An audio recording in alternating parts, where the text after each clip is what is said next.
Bismillahirrahmanirrahim. Assalamualaikum warahmatullahi wabarakatuh. Innal hamdalillah nahmaduhu wa nasta'inuhu wa nastaghfiruhu wa nastahdihi wa na'udzu billahi min shururi anfusina wa min sayyiati a'malina. Man yahdihillahu fala mudilla lahu wa man yudlil falan tajida lahu waliyan mursyida.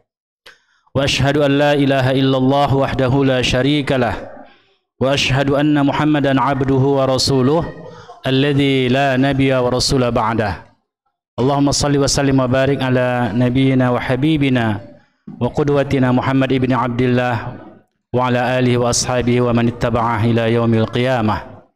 Allahumma anzilir rahmata wal maghfirata was sihhata was salamata wal hidayata wat taufiqa alaina. Allahumma amin. Amma ba'd. Mari kita sama-sama memuja Allah atas semua nikmat dan karunia Allah berikan kepada kita. Dan pada kesempatan ini yang hadir di hadapan kita adalah nikmat, kesempatan, waktu yang luang, kemudian kesehatan, dan juga takdir yang Allah tetapkan kepada kita untuk bisa beribadah hari ini dan mengisi waktu kita menjelang Isya, yaitu melakukan kajian ya. Ini adalah nikmat yang tiada terhingga. Kemudian salawat dan salam kepada qudwatuna sallallahu alaihi wasallam. Di antara bukti cinta kita kepada Nabi, kita ikuti syariatnya, sunnah-sunnahnya. Kita banyak bersalawat, kemudian kita pelajari sirah kehidupannya. Dan kita napak tilas di dalam lembaran-lembaran yang dijelaskan oleh para ulama kita.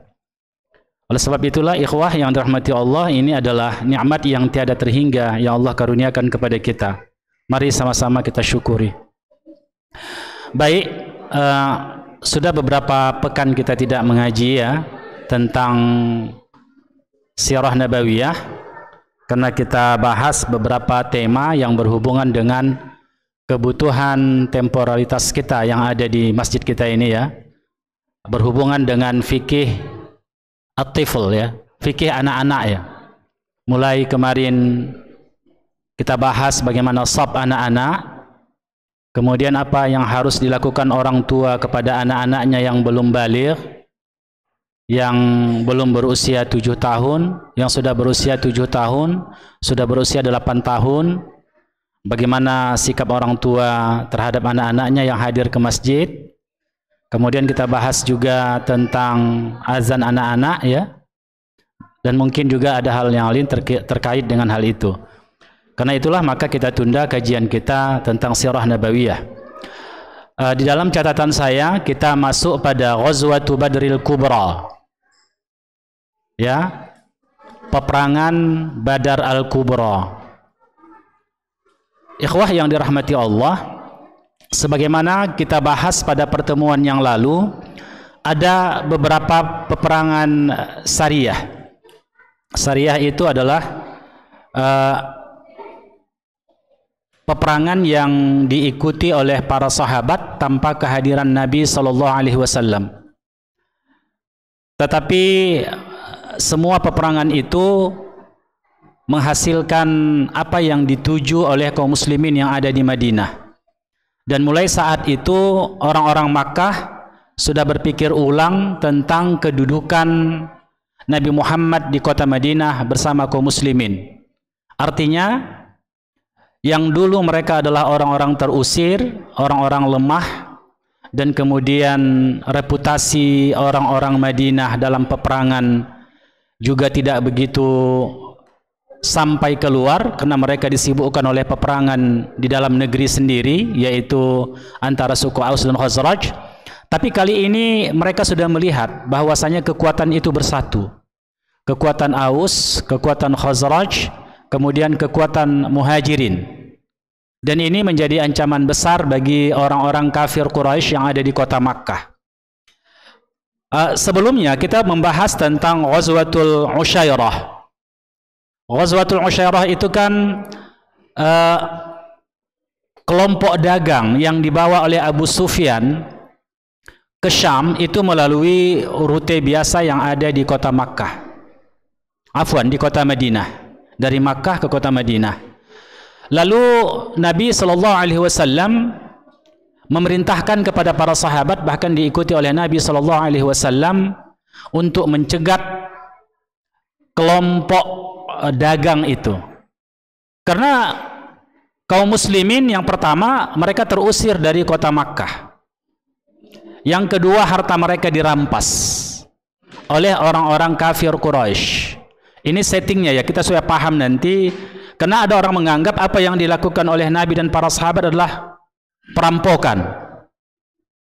Kalau mereka tidak tahu setting sosialnya, mereka akan mengatakan begitu. Padahal ikhwah yang dirahmati Allah Subhanahu wa taala, tidak demikian adanya. Setelah Nabi Muhammad SAW terusir, melarikan diri karena disiksa kaum muslimin dan Nabi juga terancam nyawanya, para sahabat harus meninggalkan hartanya. Abu Bakar meninggalkan hartanya yang begitu banyak, Umar demikian juga. Para sahabat-sahabat yang lain, tidak saja harta, kadang-kadang mereka juga meninggalkan keluarganya. Mulai saat itu maka terjadilah perseteruan antara kaum muslimin dan orang-orang kafir Quraisy.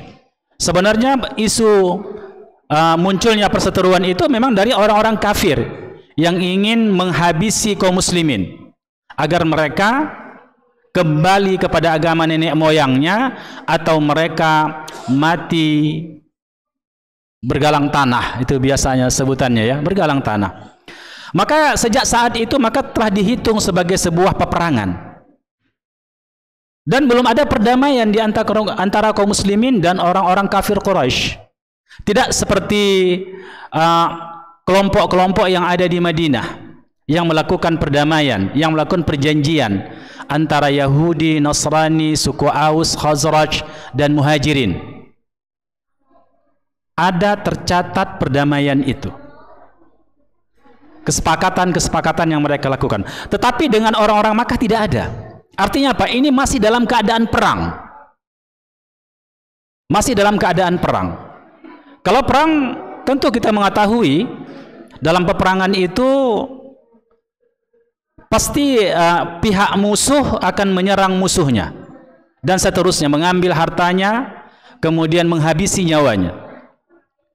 Kaum muslimin menuntut balas ya. Artinya menyiapkan pasukan untuk memerangi kabilah yang akan membawa perdagangan ke Syam yang dikomandoi oleh Abu Sufyan sebelum dia masuk Islam ya. Lalu dicegat oleh Nabi, itulah yang dikenal dengan Ghazwatul Usyairah. Tapi kaum muslimin terlambat 3 hari. Abu Sufyan sudah lewat dari rute perjalanan itu sampai ke Syam, menuju Syam. Maka gagal.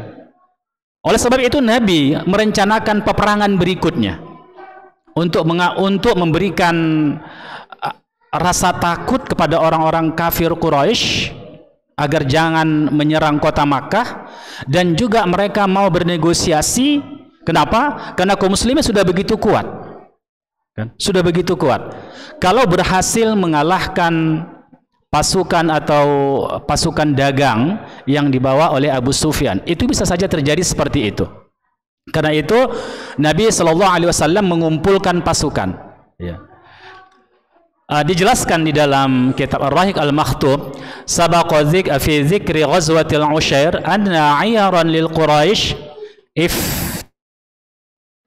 aflatat minan Nabi sallallahu alaihi wasallam min dhahabiha min Makkah ila Syam. Jadi telah disebutkan sebelumnya bahwa perdagangan itu akan berjalan sampai menuju Syam, tapi dicegat oleh Nabi sallallahu alaihi wasallam, tapi itu gagal. Itu gagal. Maka diperkirakanlah kapan kembalinya Abu Sufyan dan dagangnya yang dibawanya. Maka Nabi SAW mengutus 2 orang sahabat, yaitu Talhah bin Ubaidillah dan Sa'id bin Zaid, ila shimal, ke daerah utara. Jadi Nabi mengutus Talhah bin Ubaidillah dan Sa'id bin Zaid ke arah utara untuk mencari informasi kapan Abu Sufyan dan bala tentaranya yang bawa perdagangan itu melintasi rute Madinah. Maka dicari informasi.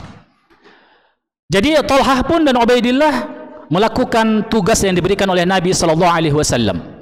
Maka Nabi sejak saat Nabi berada di kota Makkah, di dalam perjanjian itu, Nabi tidak saja itu menjadi seorang Rasul, tetapi juga Nabi tanda petik menjadi kepala negara. Maka berdirilah di sana negara Madinah. Ya, Nabi menjadi kepala negara. Oleh sebab itu, para sahabat diikat dengan dua hal. Pertama, diikat oleh syariat, yang mereka betul-betul beriman kepada Allah dan Rasul-Nya. Yang kedua, diikat oleh karena mereka rakyat dan Rasul adalah pemimpin, maka mereka harus taat kepada ulul amri. Maka diikat dengan dua hal itu. Oleh sebab itulah, maka kalau kita membaca sejarah betapa loyalnya para sahabat kepada Nabi SAW, itu berada pada dua kondisi ini.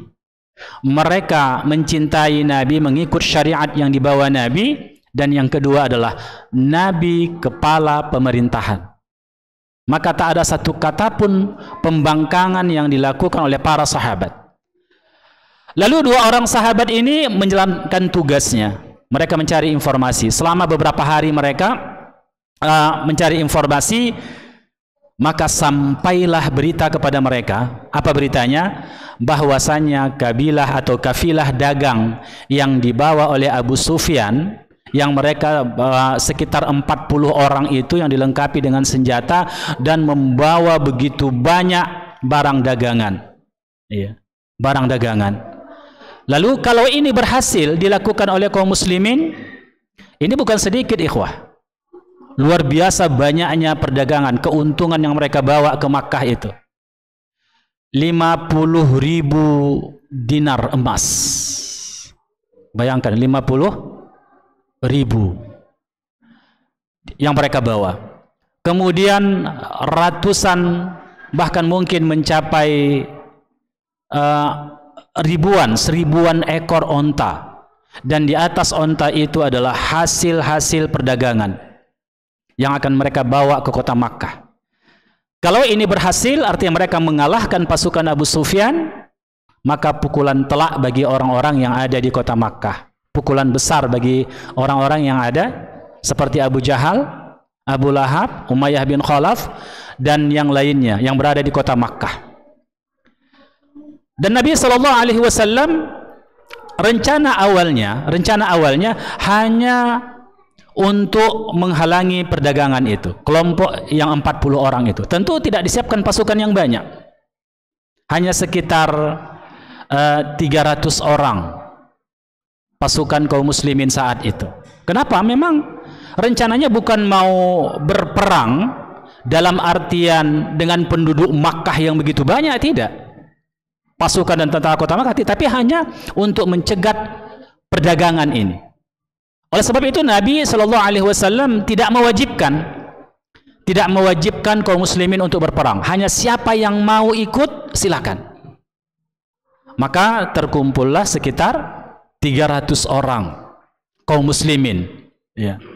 Di situ ada dari muhajirin, ya, ada dari muhajirin sekitar 86 orang, ada yang meriwayatkan 83, ada yang meriwayatkan 82 orang. Kemudian dari Aus, ya, dari suku Aus, ya, itu ada sekitar 61 orang.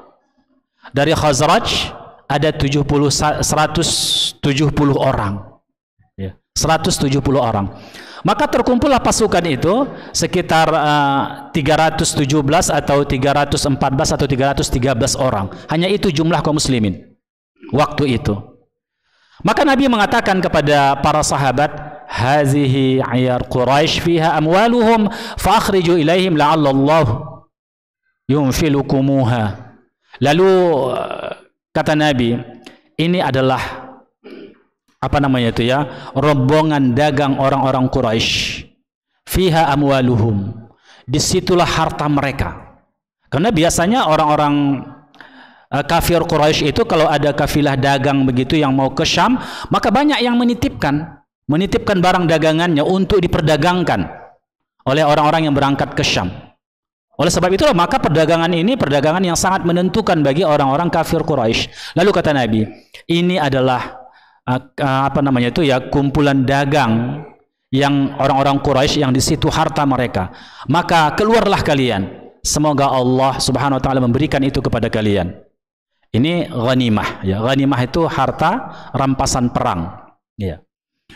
Kemudian ikhwah yang rahmati Allah Subhanahu wa taala, maka keluarlah tadi suku Aus, suku Khazraj dan juga muhajirin, ya, muhajirin. Dan mereka hanya memiliki bekal seadanya saja. Hanya 2 ekor kuda, ya. Kemudian perangkat-perangkat perangnya hanya sederhana, hanya pedang, tombak, ya, dan tidak mempersiapkan panah. Kalau mungkin ada hanya beberapa saja, kan begitu. Jadi memang hanya untuk menahan 40 orang pasukan itu. Oleh sebab itulah maka perjalanan ini adalah perjalanan yang tidak dipersiapkan, yang akhirnya nanti bertemu dengan pasukan Quraisy yang begitu banyak, 1.300 orang. Nanti ya ada yang mundur 300, tinggal 1.000 orang, kan begitu ya. Baik ikhwah yang dirahmati Allah Subhanahu wa taala. Kemudian Nabi kita Muhammad sallallahu alaihi wasallam itu membagi 2 batalion. Itu yang pertama Katibatul Muhajirin dan yang kedua Katibatul Ansar, ya. Yaitu batalion Muhajirin dan batalion Ansar. Jadi batalion Muhajirin khusus, kemudian batalion Ansar itu ada 2 dari suku Aus dan suku Khazraj. Batalion yang kedua ini jumlahnya lebih banyak daripada batalion yang pertama. Jadi ikhwah, inilah nanti yang akan diberikan tugas oleh Nabi kita Muhammad SAW untuk memerangi kaum muslimin dengan rute-rute yang telah dipersiapkan. Dan waktu itu ikhwah, yang membawa ada barisan sebelah kanan, pasukan yang sebelah kanan itu dikomandoi oleh Zubair bin Awam, karena dia yang punya kuda, karena kudanya hanya 2 saja. Kemudian yang di sebelah kiri itu Miqdad bin Amr. Jadi 2 kuda inilah yang membawa pasukan ini, masing-masing batalion itu, untuk menuju Badar. Karena memang hanya 2 kudanya. Dan sebahagian ada onta yang mereka bawa, dan itu pun tidak semua memiliki tunggangan. Maka bergantian mereka, seperti Nabi SAW juga bergantian dengan salah seorang sahabat, namanya Ali, ya, bin Abi Murid, ya. Jadi ikhwah yang rahmati Allah Subhanahu wa taala, maka bergantian Nabi dengan sahabatnya. Menunjukkan apa? Memang tidak dipersiapkan untuk bertempur. Disinilah nanti ikhwah yang rahmati Allah Subhanahu wa taala, Allah menunjukkan kekuasaannya. Ketika kaum muslimin hanya seadanya saja 300 orang itu melawan 1.300 orang. Allah menunjukkan kekuasaannya, kelompok yang sedikit bisa mengalahkan kelompok yang banyak. Di mana Allah SWT menunjukkan bahwasanya tidak selamanya hukum kausalitas itu berlangsung. Matematika manusia, perkiraan manusia tidak selalu tepat. Pertolongan Allah jauh lebih besar dari apa yang dipersiapkan oleh manusia. Tetapi juga ikhwah, tidak menafikan sama sekali tentang persiapan. Nanti ada persyaratan berperang itu. Berapa jumlah kaum muslimin, berapa jumlah musuh. Bagaimana jumlah persenjataan kaum muslimin dan jumlah persenjataan musuh. Ada kalkulasinya. Tetapi di sini kita melihat 1.300 melawan 1.000, yang nanti akhirnya menjadi 1.000 lawan 300 ini kan tidak seimbang. 1/3 dari jumlah kaum musyrikin itu jumlah pasukan kaum muslimin. Tapi disinilah pertolongan Allah. Allah menunjukkan pertolongan itu kepada makhluknya. Dan oleh sebab itulah ikhwah Allah SWT, maka Nabi kita Muhammad SAW ketika dihadapkan dengan pasukan ini, maka dia berdoa kepada Allah Subhanahu wa taala. Di antara doa yang nanti akan kita lihat apa? Ya Allah, kalau pasukan ini kalah, ya kama qala Rasul, maka tak ada lagi yang menyembahmu di muka bumi ini. Jadi ikhwah yang rahmati Allah Subhanahu wa taala, ini perang yang sangat menentukan sekali. Baik. Kemudian ketika Nabi telah mempersiapkan pasukan itu keluar dari kota Madinah, mengintai pasukan yang dibawa oleh Abu Sufyan tadi. Tapi apa yang terjadi? Abu Sufyan bukanlah orang sembarangan. Dia adalah orang yang memiliki strategi perang yang luar biasa. Dia pada awalnya mengikuti rute yang biasa dijalani oleh para pedagang dari Syam menuju Madinah, melintang rutenya itu dari utara ke selatan. Kan begitu kan? Rute itulah yang diikuti oleh siapa namanya? Abu Sufyan. Ya. Lalu beliau perlahan-lahan berjalan membawa ini dan sekaligus mencari informasi. Beliau cari informasi. Apakah ada pasukan Muhammad atau ada orang yang mencurigakan? Maka setiap dia menjumpai kabilah dia tanya, apakah ada orang asing yang datang? Apakah ada orang yang melakukan kegiatan dan mereka tidak dikenal? Setiap kabilah yang dijumpainya ditanyanya. Dan akhirnya ikhwah yang mati Allah Subhanahu wa taala, sampailah dia sudah mendekati Badar. Sudah hampir mendekati Badar. Lalu sudah mendekati kota Madinah, itu artinya kan? Lalu dia menyuruh pasukannya untuk berjalan lambat dan dia mendahului. Dan dia tanya di dekat kampung Badar itu, apakah ada orang yang mencurigakan datang ke tempat ini? Maka ditanyanya. Jadi orang-orang sedang tidak ada. Tapi kami hanya menemukan ada 2 orang yang tidak kami kenal. Itu hanya singgah di sini untuk mengambil air, memberikan minuman kepada ternaknya. Coba lihat Abu Sufyan. Sekecil itu informasi bagi dia sangat penting. Apa yang dilakukannya? Kalau begitu, tunjukkan di mana mereka mengisi airnya. Maka ditunjukkan oleh kabilah itu. Maka dia datang ke tempat itu. Maka dia lihat. Dia cari kotoran ontanya. Dia cari kotoran ontanya, dia lihat. Dia teliti kotoran onta itu. Lalu dia temukan biji korma. Biji korma ditemukannya. Korma itu yang subur di mana? Tumbuh di kota Madinah. Maka dia pastikan kalau begitu pasti ini orang Madinah. Kalau begitu apa tujuan mereka kemari? Pastilah mengintai rute perdagangannya, yaitu Abu Sufyan. Maka dia putuskan, dia kembali kepada kelompoknya, ya, kelompok dagangnya, dan dia katakan, berhenti di sini, kita cari rute lain. Maka mereka menyelusuri pinggir laut, jalan yang sangat jauh, dibawanya ke sana. Nabi kita Muhammad SAW dengan pasukan sudah mengintip dan tidak tahu bahwasanya Abu Sufyan sudah mengalih rutenya. Dan Nabi menunggu dengan para sahabat di daerah itu, daerah dekat Badar itu. Lalu Abu Sufyan pun masih takut, jangan-jangan Nabi Muhammad dan pasukannya itu akan menyerang mereka dari daerah pantai, walaupun itu rute yang sangat jauh sekali, kan begitu. Lalu ditulis oleh Abu Sufyan surat ke kota Makkah, menunjukkan apa? Bahwasanya orang Makkah harus segera mengirim pasukan yang besar untuk melindungi harta mereka. Siapa yang dipilih oleh Abu Sufyan? Maka dia memilih seseorang yang bernama Dhamdham bin Amr Al-Ghifari. Ini Dhamdham ini terkenal, ya. Kita kan sudah bahas kemarin, Abu Zar, kelompok Ghifari ini itu kan berada di dekat kota Madinah. Ghifar. Di antaranya yang masuk Islam siapa? Abu Zar Al-Ghifari. Tapi Dhamdham ini belum masuk Islam.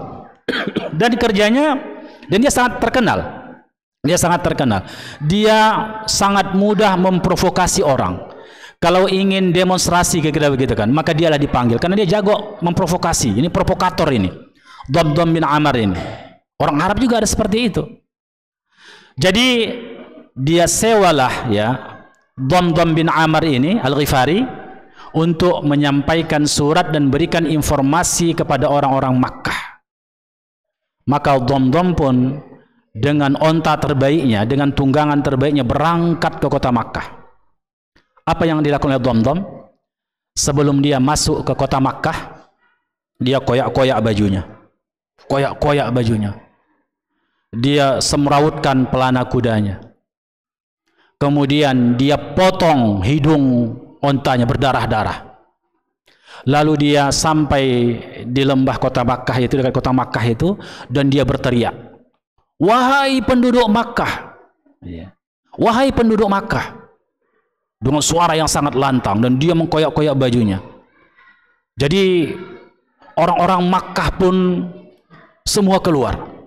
Karena nggak ada orang yang dengan suara yang lantang begitu di siang hari kecuali membawa informasi yang sangat penting. Lalu dia pun mengatakan, "Al-latimah, al-latimah."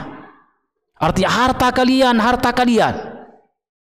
Dia berkeliling dan dia mengatakan, dia mengoyak-ngoyaknya dan mengambil perhatian orang, dan dilihat dia berlumuran darah, ontanya berdarah-darah. Al-latimah, al-latimah. Harta kalian, harta kalian. Al-ghaus, al-ghaus, katanya. Yaitu cepat kalian bersiap, cepat kalian bersiap. Cepat kalian bersiap. Artinya apa? Segeralah kalian kumpulkan pasukan. Karena harta kalian, Abu Sufyan itu sedang terancam. Muhammad dan pasukannya itu sedang mengincar harta kalian. Lihatlah aku, katanya. Lalu dengan serta-merta orang-orang Quraisy pun berkumpul, dan malam itu juga mereka menyiapkan pasukan. Malam itu juga. Jadi kenapa? Karena mereka semua punya investasi di situ. Masing-masing punya saham. Punya saham di harta yang dibawa oleh Abu Sufyan itu. Maka semua pun berkumpul. Jadi Abu Jahal pun sebagai orang yang terdepan, maka dia mengumpulkan semua kabilah-kabilah untuk menyongsong Abu Sufyan, melindungi harta mereka. Kemudian ikhwah yang rahmati Allah Subhanahu wa taala, lalu orang-orang kafir Quraisy pun mengatakan, Muhammad dan para sahabatnya jangan menyangka ini seperti Ibnu Hadrami. Artinya apa? Ibnu Hadrami ini dia membawa dagangan, kemudian dirampok oleh para perampok, habis. Jangan disangkanya bahwasanya kabilah yang dibawa oleh Abu Sufyan itu seperti Ibnul Hadrami. Tidak, demi Allah. Kalla wallahi la ya'lamanna ghair dzalik. Demi Allah, bahkan tidak, demi Allah, dia akan pasti mengetahui tidak seperti itu. Coba lihat, orang kafir Quraisy juga bersumpah dengan, sekali lagi ya, dengan demi Allah. Demi Allah. Kenapa? Karena orang-orang kafir Quraisy itu bukan tidak yakin kepada Allah, yakin Allah Subhanahu wa taala. Dia meyakini Allah sebagai Tuhan pencipta semesta ini. Dan dia meyakini Allah zat yang disembah. Tapi mereka dihukumkan kafir oleh Allah Subhanahu wa taala dengan ayatnya, "Qul ya ayyuhal kafirun." Kenapa demikian? Karena mereka beribadah kepada Allah tapi juga mensyirikatkan Allah dalam ibadahnya. Mereka menyembah patungnya dalam rangka menyembah Allah Subhanahu wa taala. Bagi mereka menyembah patung itu untuk mendekatkan mereka kepada Allah Subhanahu wa taala. Bukan orang kafir Quraisy itu sebodoh yang kita kira, yang banyak disangka orang. Mereka menuhankan patung. Patung itulah yang menciptakan langit dan bumi. Tidak, tak sebodoh itu. Mereka dikatakan jahiliyah. Kenapa? Kemarin karena sikap mereka yang paradoks, makanya mereka dikatakan jahiliyah. Bukan IQ mereka IQ yang lemah, tidak. Mereka orang-orang cerdas. Mereka bisa hidup di gurun itu. Bayangkan, orang di gurun bisa hidup yang tidak ada penghasilan yang memastikan. Menunjukkan apa? Kecerdasan mereka untuk mendatangkan makanan ke Makkah, mendatangkan pakaian ke Makkah, mendatangkan orang ke kota Makkah itu. Itu orang cerdas. Tapi kenapa? Mereka meyakini Allah pencipta semesta ini, kemudian mereka beribadah kepada Allah, mereka memohon kepada Allah ketika mereka dalam keadaan terjepit. Tapi mereka pada kali yang lain juga meminta kepada Lata dan Uzza itu agar menyampaikan kepada Allah Subhanahu wa taala doa mereka diistijabah. Itu orang kafir. Itu kafir. Oleh sebab itulah kalau ada seseorang dia meyakini Allah pencipta semesta, tapi masih lagi dia membuat sesajen, menyembah jin, menyembah pohon kayu, itu musyrik. Sebagaimana orang kafir Quraisy, itu musyrik. Iya. Jadi mereka mengatakan wallahi, demi Allah, itu bersumpah itu. Itu bersumpah. Demi Allah, kata mereka, la ya'lamanna ghairu dzalik, pastilah mereka akan tahu tidak seperti itu, tidak seperti Ibnu Hadrami. Ya. Kemudian ikhwah yang dirahmati Allah Subhanahu wa taala, mereka pun mempersiapkan pasukan. Maka hanya ada dua pilihan mereka. Pilihan itu adalah yang pertama, mereka setiap kabilah itu, setiap orang yang ada di kota Makkah itu, setiap keluarga yang ada di kota Makkah itu keluar mengikuti peperangan, atau dia mencari gantinya untuk menggantikan posisi dia. Artinya apa? Setiap rumah itu harus ada yang keluar untuk menyelamatkan dagangannya itu, untuk menyerang kaum muslimin. Dan termasuklah di situ Abu Lahab. Tapi Abu Lahab dia digantikan oleh seseorang yang memiliki hutang sama dia. Ada orang berhutang kepada dia, seorang laki-laki berhutang kepada dia, maka Abu Lahab mengatakan, gantikan aku dan hutangmu lunas. Kan begitu. Ini maka sakitnya berhutang itu kan. Aturan Abu Lahab yang berangkat, maka dia berangkat, ya, gantikan aku, hutangmu lunas, kan begitu. Jadi ikhwah yang rahmati Allah Subhanahu wa taala, maka berkumpullah mereka menyiapkan perjalanan dengan segera, dan mereka pun terus menyelusuri daerah-daerah menuju kota Madinah, menuju Badar. Ya. Kemudian ikhwah yang dirahmati Allah SWT, maka terkumpullah di situ 1.300 orang. Ya, 1.300 orang lengkap dengan persenjataannya, lengkap dengan kendaraannya, lengkap dengan perbekalannya. Ya. Satu malam, ya, satu hari saja mereka menyembelih 9 ekor onta untuk makan mereka. Onta kan besar, berarti kan banyak mereka itu kan. Hari yang kedua mereka menyembelih 10 ekor onta. Mereka tidak kurang perbekalan.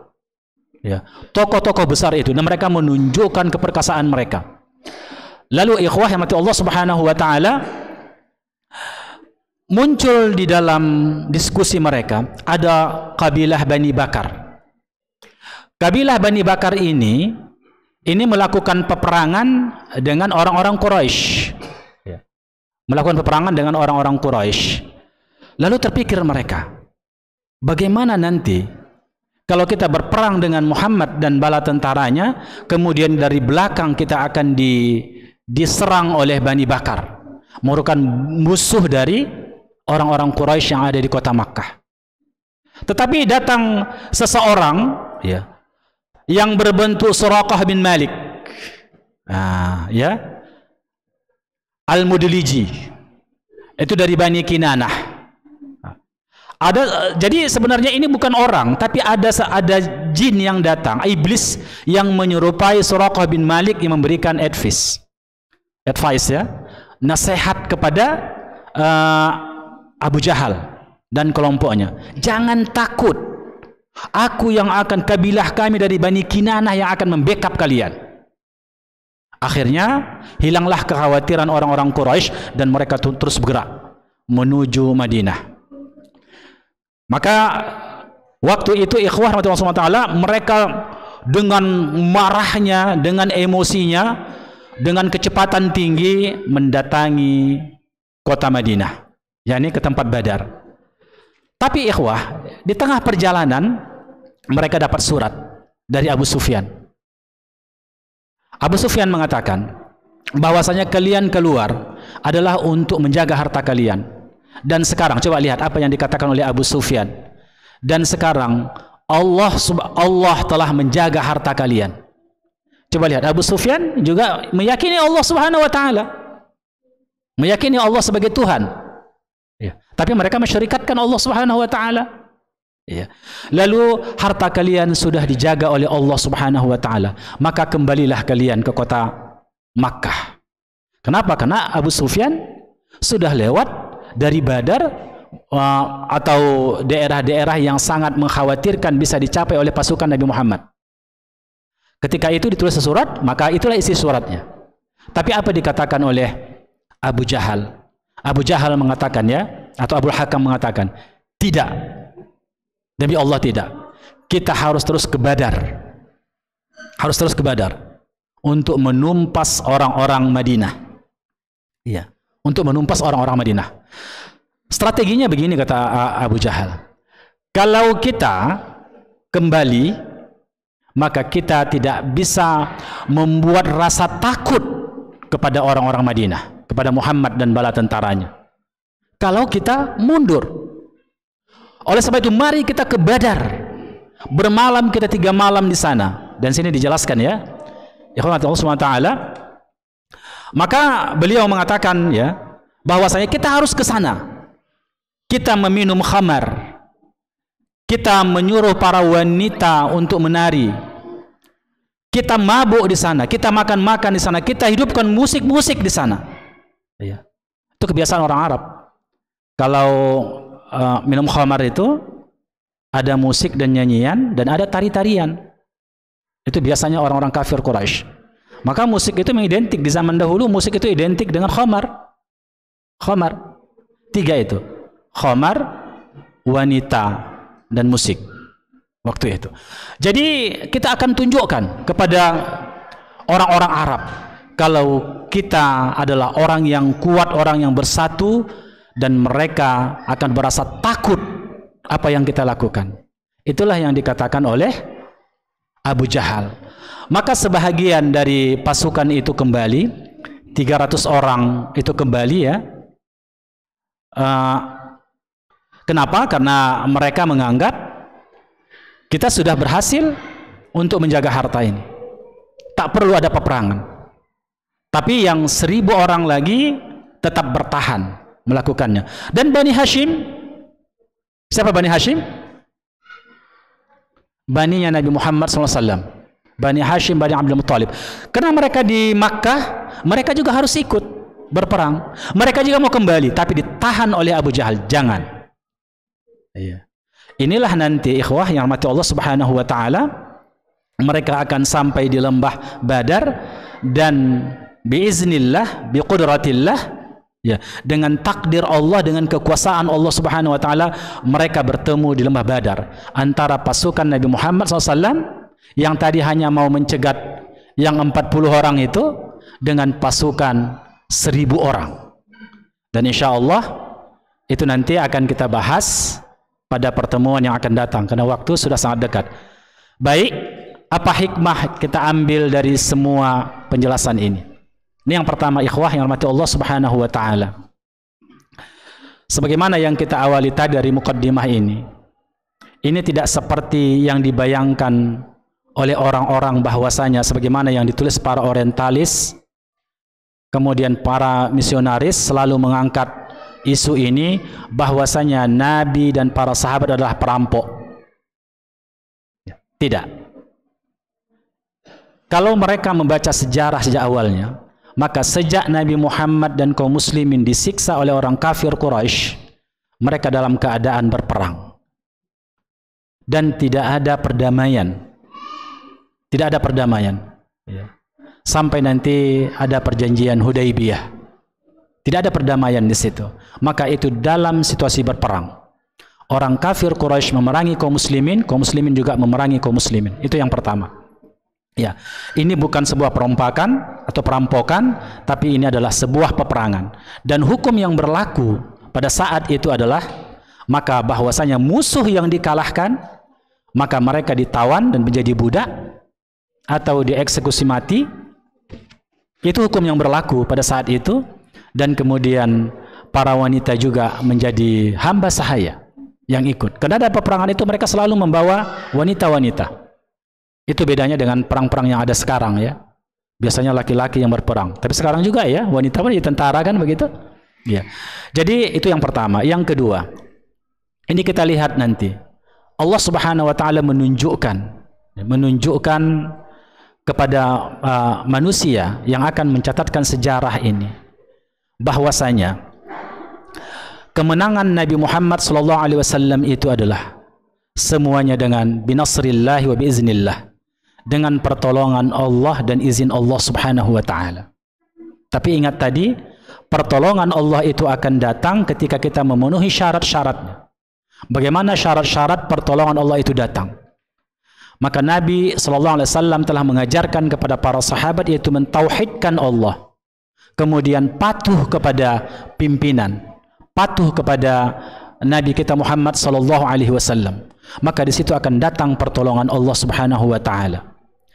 Dan yang berikutnya, kita ambil lagi hikmah dari sejarah ini adalah bahwasanya para sahabat itu, walaupun dihadapkan dengan tantangan yang begitu besar, bayangkan mereka mendapat informasi banyaknya pasukan musuh itu, tetapi ikhwah, mereka yakin kepada Nabi Muhammad SAW, yakin kepada janji-janji Allah atas kemenangannya. Dan keyakinan itu bukan hanya seperti keyakinan yang biasa, tidak, tapi betul-betul yakin, hakul yakin atas kemenangan itu. Dan yang berikutnya juga adalah kita ambil hikmah dari peristiwa ini, walaupun pertolongan Allah itu akan hadir bagi orang-orang yang bertakwa kepada Allah, taat kepada penguasa pemimpinnya, taat kepada syariat yang dibawa oleh Nabi Muhammad SAW, tapi juga mereka harus melakukan ikhtiar. Tidak datang kemenangan itu begitu saja mereka tinggal di kota Madinah, tidak. Iya. Dan yang berikutnya, kita akan melihat juga di dalam sejarah ini bahwasanya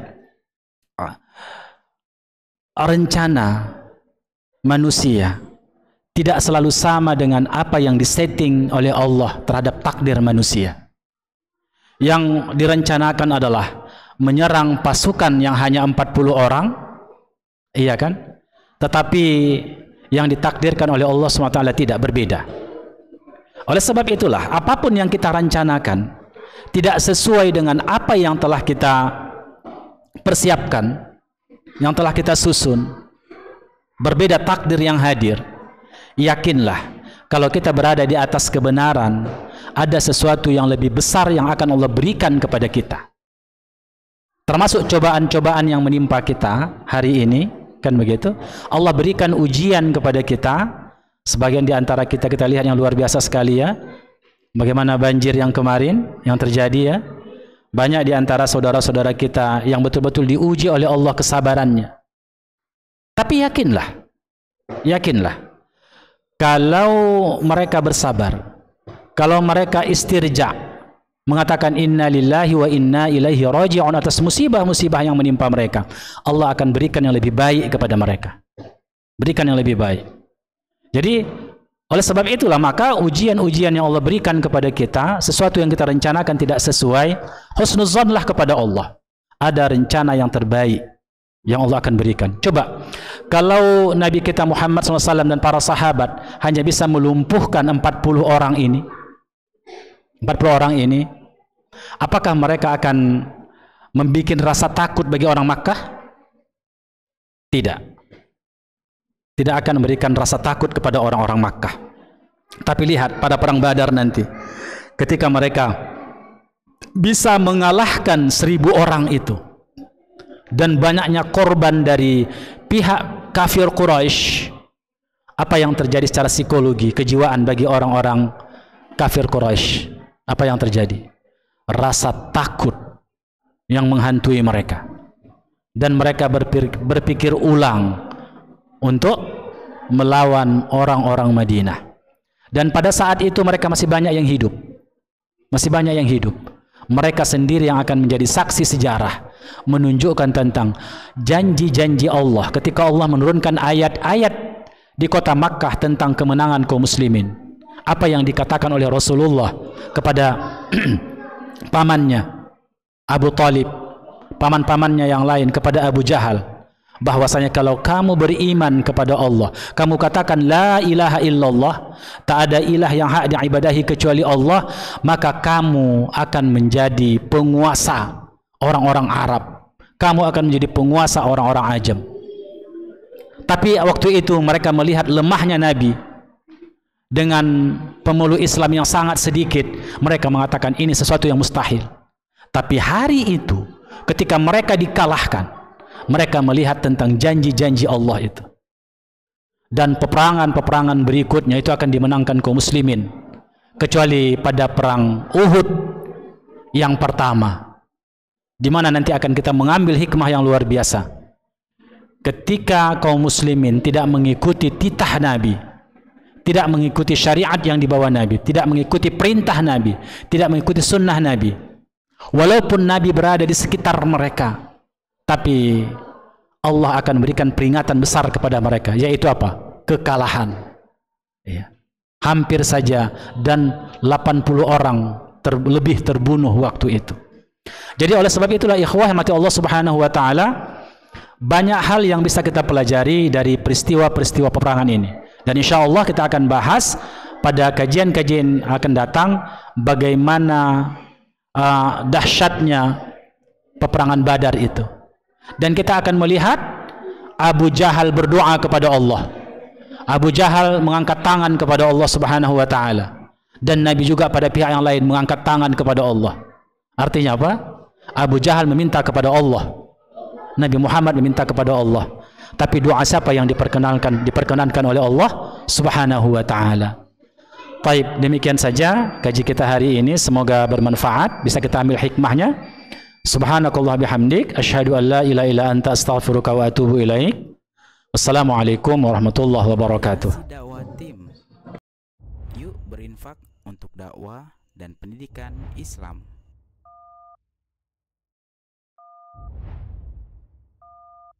Barakallahu fikum.